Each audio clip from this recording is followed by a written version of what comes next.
প্রথমেই জানিয়ে দিব, অবশেষে দেশে ফিরতে বিএনপির সাথে হাত মেলালেন শেখ হাসিনা। নির্বাচনের আগে দেশে ফেরার মাস্টার প্ল্যান ফাঁস। নির্বাচন ঘিরে বেশ কিছু জায়গায় অস্ত্রের মজুদ হচ্ছে বললেন আসিফ মাহমুদ। এতক্ষণ শুনছিলেন সংবাদ শিরোনাম, এখন থাকছে বিস্তারিত। তার আগে ভিডিওতে একটি লাইক দিয়ে কমেন্ট করে জানিয়ে দিন আপনি আমাদের ভিডিওটি কোন জেলা থেকে দেখছেন। দেশের রাজনৈতিক অঙ্গনে আবারও শুরু হয়েছে তীব্র আলোচনা ও জল্পনা। নির্বাচনকে সামনে রেখে যখন রাজপথ উত্তপ্ত, প্রশাসন চাপে এবং আন্তর্জাতিক মহল পরিস্থিতি গভীরভাবে পর্যবেক্ষণ করছে, ঠিক সেই সময় রাজনৈতিক অন্দরমহলে ছড়িয়ে পড়ে এক বিস্ফোরক গুঞ্জন। আলোচনার কেন্দ্রে রয়েছে একটি অভাবনীয় সম্ভাবনা, শেখ হাসিনা ও বিএনপির শীর্ষ নেতৃত্বের মধ্যে নেপথ্য সমঝোতা এবং নির্বাচনের আগেই শেখ হাসিনার দেশে ফেরার একটি মাস্টার প্ল্যান। এই আলোচনা কোনো আনুষ্ঠানিক ঘোষণার ওপর দাঁড়িয়ে নয়, বরং বিভিন্ন রাজনৈতিক সূত্র, কূটনৈতিক ইঙ্গিত এবং সাম্প্রতিক ঘটনাপ্রবাহ বিশ্লেষণ করে যে সম্ভাব্য দৃশ্যপট উঠে আসছে তা নিয়েই রাজনৈতিক মহলে তোলপাড়। বর্তমান প্রেক্ষাপটে ক্ষমতার ভারসাম্য স্পষ্টতই নড়বড়ে। একদিকে দীর্ঘদিনের ক্ষমতাসীন রাজনৈতিক শক্তির বিরুদ্ধে জন অসন্তোষ, অন্যদিকে বিরোধী দল বিএনপির ধারাবাহিক আন্দোলন, আন্তর্জাতিক চাপ এবং নির্বাচন নিয়ে অনিশ্চয়তা, সব মিলিয়ে একটি অস্বস্তিকর সমীকরণ তৈরি হয়েছে। এই বাস্তবতায় অনেক বিশ্লেষক মনে করছেন, বড় ধরনের রাজনৈতিক সমঝোতা ছাড়া সামনে এগোনো কঠিন হয়ে পড়ছে। এই জায়গা থেকেই আসে সেই বিতর্কিত প্রশ্ন, রাজনীতিতে কি অসম্ভব বলে কিছু আছে? রাজনৈতিক মহলে আলোচনা শুরু হয় কয়েকটি ঘটনার পর ঘটার মধ্য দিয়ে। প্রথমত, বিএনপির কয়েকজন প্রভাবশালী নেতার বক্তব্যে হঠাৎ করে ভাষার নমনীয়তা দেখা যায়। দ্বিতীয়ত, ক্ষমতাসীন শিবিরের কিছু উপদেষ্টার কথাবার্তায় সমঝোতা, জাতীয় ঐক্য এবং ইনক্লুসিভ নির্বাচনের মতো শব্দের ব্যবহার বাড়তে থাকে।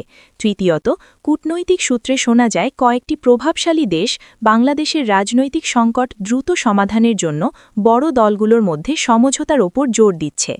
এই তিনটি সূত্র মিলিয়ে যে গুঞ্জন ছড়ায় তা হল নির্বাচনের আগে একটি নাটকীয় রাজনৈতিক টার্নিং পয়েন্ট আসতে পারে। রাজনীতিতে হাত মেলানো শুধু সৌজন্যের বিষয় নয়, এটি একটি শক্তিশালী প্রতীক। যদি সত্যিই কোনো পর্যায়ে শেখ হাসিনা ও বিএনপির মধ্যে নেপথ্য সমঝোতা হয়, তবে তার অর্থ দাঁড়াবে দীর্ঘদিনের শত্রুতার রাজনীতি থেকে। বিশ্লেষকদের মতে এই সম্ভাব্য হাত মেলানো হতে পারে তিনটি বিষয়ের বিনিময়ে। ১. নির্বাচনকে আন্তর্জাতিকভাবে গ্রহণযোগ্য করা। ২. রাজনৈতিক প্রতিহিংসা কমানোর আশ্বাস। ৩. ক্ষমতা হস্তান্তর বা ক্ষমতার ভারসাম্যে একটি নতুন সমীকরণ। গুঞ্জন অনুযায়ী শেখ হাসিনার দেশে ফেরার পরিকল্পনাটি হবে একাধিক ধাপে বিভক্ত। প্রথম ধাপ হতে পারে রাজনৈতিক পরিবেশ নরম করা, অর্থাৎ সংঘাত কমানো, গ্রেফতার হামলা বন্ধ রাখা এবং আলোচনার পথ খোলা রাখা। দ্বিতীয় ধাপে আসতে পারে একটি অন্তর্বর্তী রাজনৈতিক বন্দোবস্ত, যেখানে নির্বাচনকালীন ব্যবস্থাপনায় কিছু সংস্কার বা ছাড় দেওয়া হতে পারে। তৃতীয় ও সবচেয়ে গুরুত্বপূর্ণ ধাপ হল দেশে ফেরার জন্য নিরাপত্তা ও রাজনৈতিক গ্যারান্টি নিশ্চিত করা। এই পরিকল্পনায় বিএনপির ভূমিকা কী? রাজনৈতিক বিশ্লেষকদের ধারণা, বিএনপি চাইতে পারে একটি লেভেল প্লেয়িং ফিল্ড, যেখানে তারা নির্বাচনে অংশ নিয়ে প্রকৃত প্রতিযোগিতার সুযোগ পাবে। কেন বিএনপি এমন সমঝোতায় যেতে পারে? প্রশ্ন উঠছে, বিএনপি কেন এমন সমঝোতায় আগ্রহী হবে? এর পেছনে কয়েকটি বাস্তব কারণ রয়েছে। দীর্ঘ আন্দোলনের পরও যদি লক্ষ্য পূরণ না হয়, তবে দলটি বিকল্প পথ ভাবতে বাধ্য হয়। নির্বাচনের বাইরে থাকলে রাজনৈতিক প্রাসঙ্গিকতা হারানোর ঝুঁকি থাকে। অন্যদিকে, সমঝোতার মাধ্যমে নির্বাচনে অংশ নিয়ে শক্ত অবস্থান তৈরি করা বিএনপির জন্য কৌশলগতভাবে লাভজনক হতে পারে। ঝুঁকি ও প্রতিবন্ধকতা। তবে এই পুরো দৃশ্যপটের সামনে বড় বাধাও রয়েছে। দুই দলের ভেতরের কঠোরপন্থীরা এমন সমঝোতা সহজে মেনে নেবে না। অতীতের রক্তক্ষয়ী সংঘাত, মামলা, গ্রেফতার এবং রাজনৈতিক প্রতিহিংসার স্মৃতি এখনও তাজা। এছাড়া জনমতের প্রশ্নও বড়। ভোটাররা এই সমঝোতাকে কিভাবে দেখবে? সব মিলিয়ে বলা যায়, শেখ হাসিনা ও বিএনপির হাত মেলানোর বিষয়টি আপাতত একটি রাজনৈতিক গুঞ্জন এবং বিশ্লেষণমূলক সম্ভাবনা।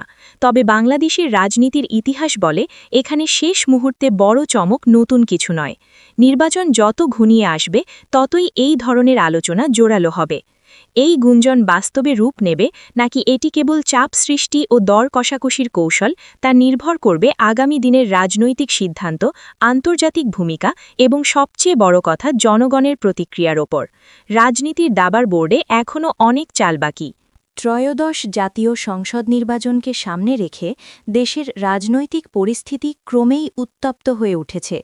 আন্দোলন, পাল্টা আন্দোলন, নির্বাচন কমিশনের ভূমিকা নিয়ে বিতর্কের মধ্যেই নতুন করে গুরুতর অভিযোগ তুলেছে জাতীয় নাগরিক পার্টি এনসিপি। দলটির দাবি, নির্বাচনের মাঠে বেশ কয়েকটি এলাকায় গোপনে অস্ত্রের মজুত করা হচ্ছে এবং ভোটারদের ভয়ভীতি প্রদর্শনের ঘটনাও ঘটছে। এসব অভিযোগ ঘিরে নির্বাচন নিয়ে নতুন করে শঙ্কা ও উদ্বেগ দেখা দিয়েছে রাজনৈতিক অঙ্গনে। গত শনিবার ৭ ফেব্রুয়ারি সন্ধ্যায় রাজধানীর বাংলা মোটরে এনসিপির প্রধান কার্যালয়ে আয়োজিত এক সংবাদ সম্মেলনে এসব অভিযোগ করেন দলটির মুখপাত্র এবং নির্বাচন পরিচালনা কমিটির চেয়ারম্যান আসিফ মাহমুদ সজীব ভুঁইয়া। সংবাদ সম্মেলনে শুরুতেই বক্তব্য রাখেন এনসিপির কেন্দ্রীয় নির্বাচন পরিচালনা কমিটির সেক্রেটারি মনিরা শারমিন এবং ইশতেহার উপকমিটির সেক্রেটারি ইস্তিয়াক আকিব সহ দলটির অন্যান্য নেতারা। সংবাদ সম্মেলনে আসিফ মাহমুদ সজীব ভুঁইয়া অভিযোগ করে বলেন, নির্বাচনের মাঠে বেশ কিছু জায়গায় অস্ত্রের মজুত করা হচ্ছে। এই বিষয়টি অত্যন্ত উদ্বেগজনক। নির্বাচন কমিশনের উচিত এসব বিষয়ে দ্রুত ও কার্যকর ব্যবস্থা নেওয়া। তিনি বলেন, নির্বাচনী পরিবেশকে সহিংসতার দিকে ঠেলে দেওয়ার জন্য একটি মহল পরিকল্পিতভাবে এসব কর্মকাণ্ডে জড়িত। এছাড়া তিনি আরও অভিযোগ করেন, অনেক প্রার্থী উঠান বৈঠক সহ বিভিন্ন নির্বাচনী সভায় ভোটারদের প্রকাশ্যে ও অপ্রকাশ্যে হুমকি দিচ্ছে। ভোট না দিলে বা নির্দিষ্ট প্রতীকে ভোট না দিলে পরিণতি ভোগ করতে হবে, এমন বক্তব্য ভোটারদের মধ্যে আতঙ্ক সৃষ্টি করছে। অথচ এসব বিষয়ে নির্বাচন কমিশনের পক্ষ থেকে দৃশ্যমান কোনো কঠোর পদক্ষেপ পরিলক্ষিত হচ্ছে না বলেও তিনি মন্তব্য করেন। এনসিপির মুখপাত্র বলেন, একটি অবাধ, সুষ্ঠু ও নিরপেক্ষ নির্বাচন আয়োজনের দায়িত্ব নির্বাচন কমিশনের। কিন্তু বর্তমান পরিস্থিতিতে কমিশনের নিষ্ক্রিয়তা জনগণের মধ্যে আস্থাহীনতা তৈরি করছে। তিনি বলেন, যদি নির্বাচন কমিশন এখনই কঠোর অবস্থান না নেয় তাহলে পরিস্থিতি নিয়ন্ত্রণের বাইরে চলে যেতে পারে।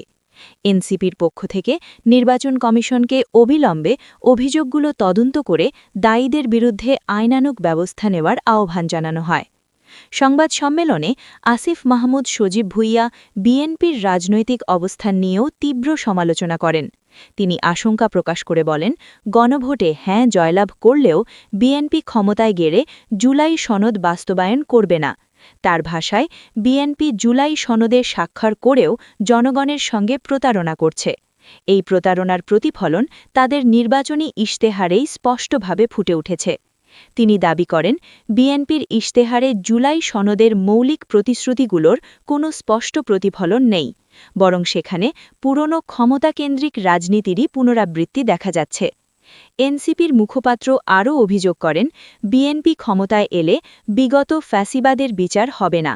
তার মতে, দীর্ঘদিন ধরে যেসব মানবাধিকার লঙ্ঘন, রাজনৈতিক দমনপীড়ন এবং রাষ্ট্রীয় নিপীড়নের অভিযোগ রয়েছে সেগুলোর বিচার প্রক্রিয়া থমকে যাবে। তিনি বলেন, বিএনপি ক্ষমতায় গেলে বিচারহীনতার সংস্কৃতি আবারও প্রাতিষ্ঠানিক রূপ পাবে। এতে করে জনগণের ন্যায় বিচারের আশা ভঙ্গ হবে। সংবাদ সম্মেলনে আরও বিস্ফোরক অভিযোগ করে আসিফ মাহমুদ বলেন, বিএনপি কার্যত আওয়ামী লীগকে রাজনীতিতে ফিরিয়ে আনার পথ সুগম করতে কাজ করছে। তার দাবি, পর্দার আড়ালে কিছু সমঝোতা ও রাজনৈতিক বোঝাপড়ার মাধ্যমে পুরনো ক্ষমতা কাঠামোর পুনরুদ্ধারের চেষ্টা চলছে। তিনি হুঁশিয়ারি উচ্চারণ করে বলেন, যদি আওয়ামী লীগকে পুনর্বাসনের কোনো অপচেষ্টা করা হয় তাহলে এনসিপি তার রাজপথে প্রতিহত করবে। এই বক্তব্যের মাধ্যমে তিনি ভবিষ্যতে আন্দোলন সংগ্রামের ইঙ্গিতও দেন। সংবাদ সম্মেলনে বক্তারা বলেন, এনসিপি একটি নতুন রাজনৈতিক বন্দোবস্ত এবং জনগণের প্রকৃত ক্ষমতায়নের রাজনীতি চায়। তারা দাবি করেন, সহিংসতা, ভয়ভীতি ও পুরনো রাজনৈতিক সমঝোতার রাজনীতি দিয়ে আর জনগণকে বিভ্রান্ত করা যাবে না।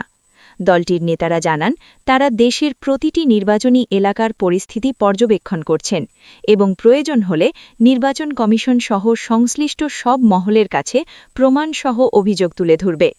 ত্রয়োদশ জাতীয় সংসদ নির্বাচন ঘিরে এনসিপির এই অভিযোগগুলো রাজনৈতিক পরিস্থিতিকে আরও জটিল করে তুলেছে।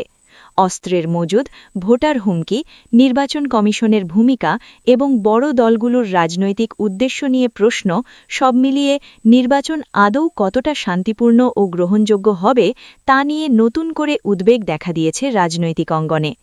এখন দেখার বিষয় নির্বাচন কমিশন ও প্রশাসন এসব অভিযোগকে কতটা গুরুত্ব দিয়ে বিবেচনা করে এবং নির্বাচনকে সহিংসতা মুক্ত রাখতে কী ধরনের কার্যকর পদক্ষেপ নেয়। কারণ এই নির্বাচন শুধু একটি সরকার গঠনের প্রশ্ন নয়, বরং দেশের গণতান্ত্রিক ভবিষ্যতের সঙ্গেও গভীরভাবে জড়িত।